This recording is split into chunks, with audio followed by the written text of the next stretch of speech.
In the smoky twilight of post-Civil War America, a figure emerged from the shadows of Missouri, a man whose name would echo through the canyons of the Wild West and into the imagination of generations.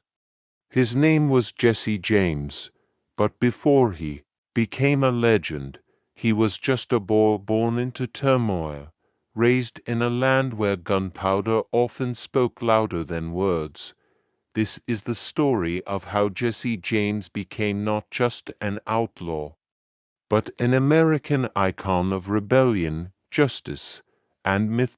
Jesse was born in 1847 in Clay County, Missouri, to a Baptist preacher and a strong-willed mother.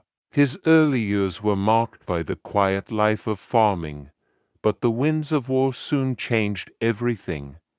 When the Civil War erupted, Missouri was torn in half, a border state where neighbor turned against neighbor.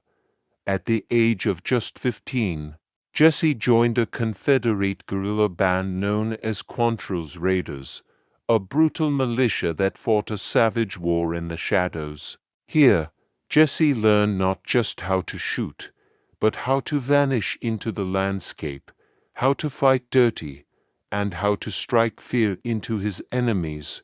The war ended, but peace never found Jesse.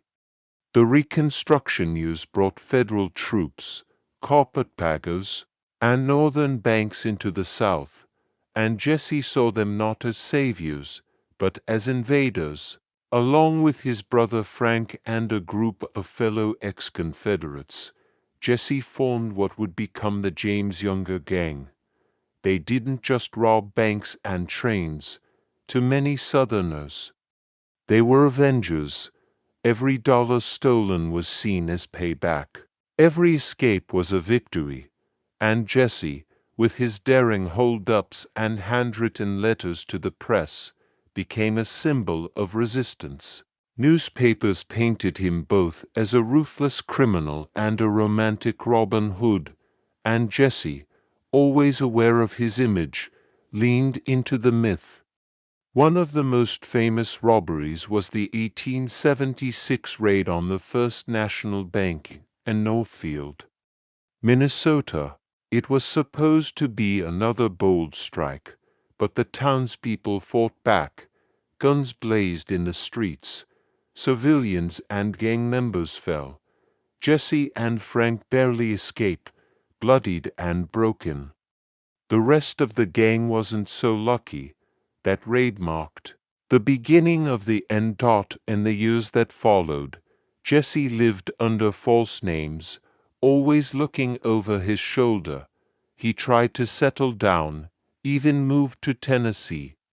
But the outlaw life never loosened its grip. He grew more paranoid, more isolated. Yet still, people whispered his name in awe. Children played Jesse James in the dirt streets. Ballads were sung, and every time a train was robbed, newspapers asked, was it him? But Jesse's end came not in a blaze of glory, but in betrayal. In 1882, he was shot in the back by Robert Ford, a member of his own gang, someone he trusted. Jesse was straightening a picture on the wall when the bullet struck. Just like that. The legend was frozen in time. He was 34 years old. Yet, Jesse James never truly died. His grave became a shrine. His story grew taller with every telling. Hollywood embraced him. Songs immortalized him. And in the hearts of those who felt left behind by the modern world, Jesse became something more than a man. He was a symbol of rebellion, of standing up when the world seemed unjust.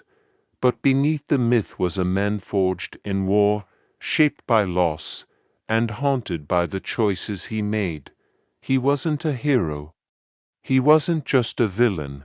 He was Jesse James, a product of his time, and a figure who reminds us that legends are often born in the gray spaces between right and wrong.